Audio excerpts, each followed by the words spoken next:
Bonsoir tout le monde, eh bien je vous propose une salade de thon et tomates à la pomme de terre. Alors pour cette recette, ici, 2 tomates coupées en morceaux. Il nous faudra 300 ml d'eau pour faire cuire les pommes de terre. Une petite boîte de thon au naturel, que vous égouttez bien sûr. 2 échalotes coupées en morceaux. Là j'ai mis 800 g de pommes de terre, vous pouvez en mettre plus. Il me faudra du sel, du poivre, et puis on mettra de la mayonnaise, on mettra 4 cuillères à soupe de mayonnaise. C'est parti pour notre recette. On dépose les pommes de terre dans la cuve, on met les 300 ml d'eau, et puis on va programmer la cuisson. On passe en mode manuel, en cuisson sous pression ou cuisson rapide, et puis moi je vais programmer 4 minutes de cuisson. Je fais OK avec un départ immédiat, je peux fermer mon couvercle. Et bien je vous dis à tout à l'heure pour la suite de la recette.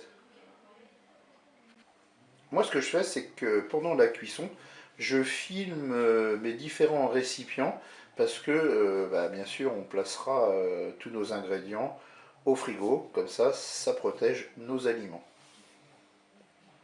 La cuisson est terminée, j'ouvre mon Cookéo et puis je vais prendre ma cuve pour égoutter mes pommes de terre. J'ai placé donc mes pommes de terre dans un saladier. Je vais attendre dans un premier temps qu'elles refroidissent à l'air libre. Allez, mes pommes de terre ont refroidi. Ce que je vais faire, c'est que je vais les filmer également. Je vais filmer le saladier.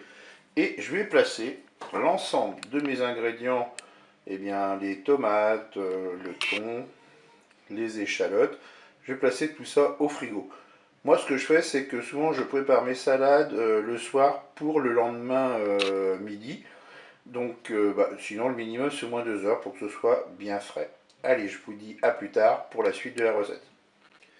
J'ai sorti mes ingrédients du frigo. Et maintenant, je vais mélanger tous mes ingrédients. Donc, je vais commencer par le thon, par exemple. Vous mélangez. Allez, je vais mettre les échalotes.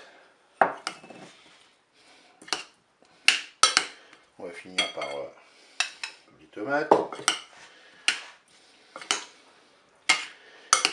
Et puis bien sûr, ne pas oublier les 4 cuillères à soupe de mayonnaise. Vous mélangez tout ça.